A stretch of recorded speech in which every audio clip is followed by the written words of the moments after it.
সদৌ অসম ছাত্ৰ সন্থা আৰু 30টা জনগোষ্ঠীয় সংগঠনৰ আহ্বান মৰ্মে আজি বোকাজানত কাৰ্বি আংলং জিলা ছাত্ৰ সন্থাই কাৰ বিৰোধিতাৰে মটৰচাইকেল ৰেলী উলিয়াই প্ৰতিবাদ সাব্যস্ত কৰে। কা আমি নামানো, অসম চৰকাৰ হাই হাই, বিজেপি মুদ্ৰাবাদ আদি শ্লোগানেৰে মটৰচাইকেল ৰেলীত অংশগ্ৰহণ কৰা প্ৰতিবাদকাৰীসকলে বোকাজানৰ আকাশ বতাহ উত্তাল কৰি তোলে।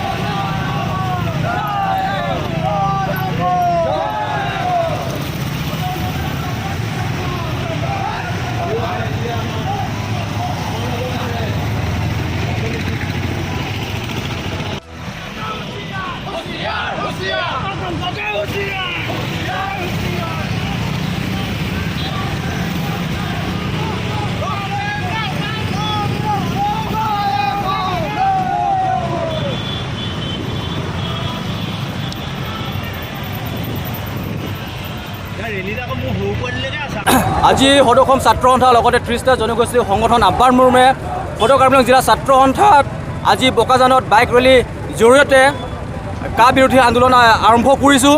যিহেতু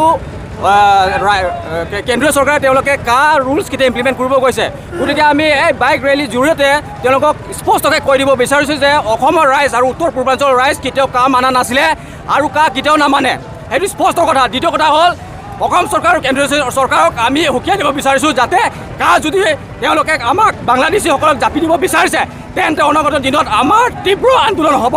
লগতে আমাৰ দাবী আছিলে যে যিসকল বাংলাদেশী আছিলে তেওঁলোকক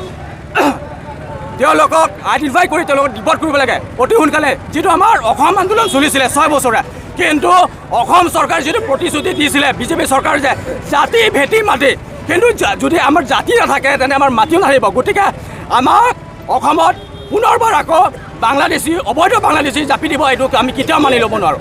আৰু এইকাৰণে অসম চৰকাৰ কেন্দ্ৰীয় চৰকাৰে অতি সোনকালে কা বাতিল কৰিব লাগিব বুলি আমাৰ দাবী।